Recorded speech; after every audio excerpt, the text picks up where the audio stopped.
السلام علیکم ورحمۃ اللہ وبرکاتہ۔ قاعدہ نمبر 18 صفحہ نمبر 35۔ تمام قرآن شریف میں صرف ایک جگہ پارہ 12 سورہ ہود رکن 4 میں ذیل کا لفظ لکھا ہے، اس کا پڑھنا ذیل کی سرحد کے مطابق ہوگا۔ تو میم مجریحہ لکھا ہے مگر اس کو کیا پڑھا جائے گا؟ مجریحہ۔ میم جیم جبر مج، رے یہ زیر رے یا را کھڑی زیر ری نہیں پڑھا جائے گا۔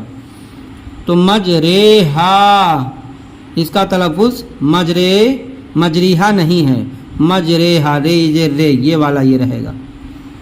تو یا کہیں کہیں چھوٹی سی سین لکھی رہتی ہے تو یہ 7 جگہ پر سین پڑھا جائے گا۔ یا با جبر یب، سین پہ سو، یب سو، تاپش تو، یب سو تو۔ پارہ دوسرا سورہ بقرہ رکوع نمبر 32 میں ہے۔ با سین جبر بس، تا جبر تا بس تا، تا دو جبر تن بس کا تن۔ یہ پارہ تو با سواد کی جگہ پر باسین پڑھا جائے گا۔ پارہ 8 سورہ اعراف رکوع نمبر 9 میں ہے۔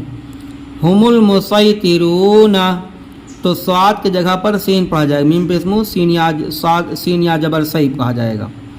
مسیطرون پارہ 27 رکوع نمبر 2 میں ہے، اور یہ بھی وہی 7 جگہ پر سین پڑھا جائے گا۔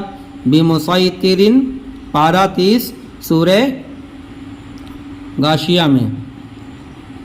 تو خاص 7 پڑھیں یا سین پڑھیں دونوں جائز ہے۔ پارہ